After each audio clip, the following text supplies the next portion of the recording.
Okay, for my problem, I'm using this one. For how many different integral values of b are both roots of x squared plus bx minus 16 equals 0 integers? So, in order to look at this, our first step is going to be to understand the problem. I'm going to see if I can get this so we can still see the problem up there. So to understand the problem, first of all, because there are some weird vocab terms, I'm thinking a student is going to want to look at what those different words mean. So for example, integral values, what does that mean? And the idea of root, like let's stop and remember what does a root mean. And then also the fact that it says integers at the end of the question, that must be a key idea.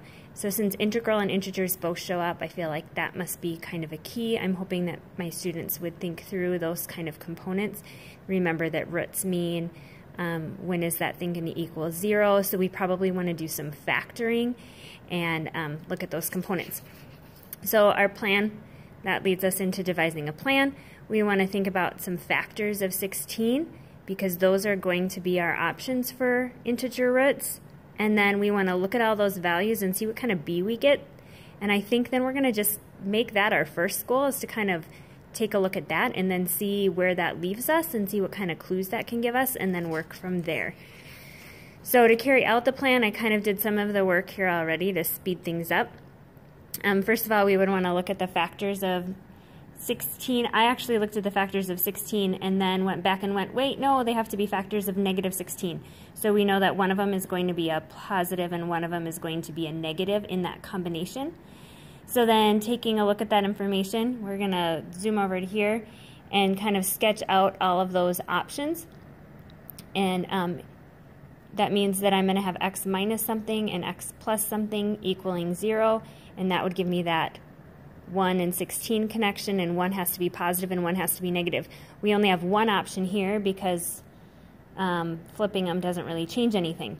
So then the hope would be that my students would go through and take a look at each one and know that this then is x squared plus 15x minus 16 equals 0, and this is x squared plus 6x minus 16 equals 0.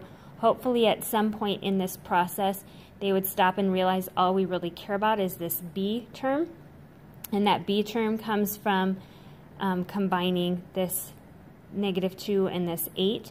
So in this case, my b is going to be 0. And over here, my b is going to be a -15.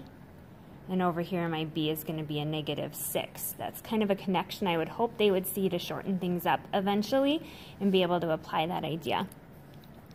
So now we kind of worked through things and maybe have a better understanding of the problem. So at this point, I would want us to go back and check. We've kind of been doing that throughout, like over here how I mentioned that I caught myself that this was factors of -16, not factors of positive 16. I guess that doesn't really change anything except that they would both be negative and both be positive instead of having one of each.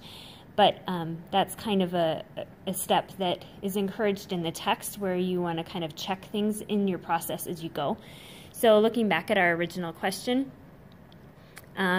we were being asked how many different integral values of b are both roots.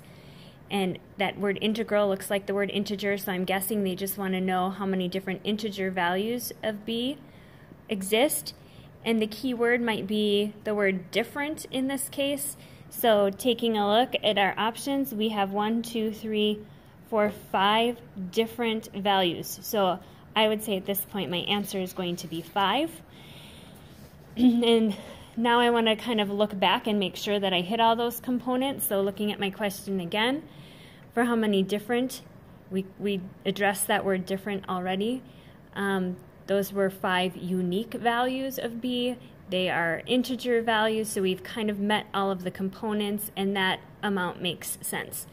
So the final thing we could want to do as a teacher is look at any ways to expand. So I've kind of thought about a couple that I would probably use in my classroom, and I'm teaching quadratic algebra, so I feel like this would be a really good kind of question to get them to thinking about. One option is, well, what if it was a positive 16 instead, how would that change things? Hopefully drawing them to make some connections about those factors and how that impacts things. Another option is, will B ever have non-integer values if the roots are integers? Getting them to kind of think about the composition of that quadratic function and where the pieces come from. Another option would be, is there a relationship between the number of factors of our C term and the number of different integral values for B? We noticed, if you think about where we were here, we listed out the factors, there are actually 5 factors of 16, and we, not counting plus and minus, and we had 5 different values for B. So that might be a question that they could look at and draw some conclusions on in general if there's a relationship between those two. So that is what I would do as my problem. Thank you.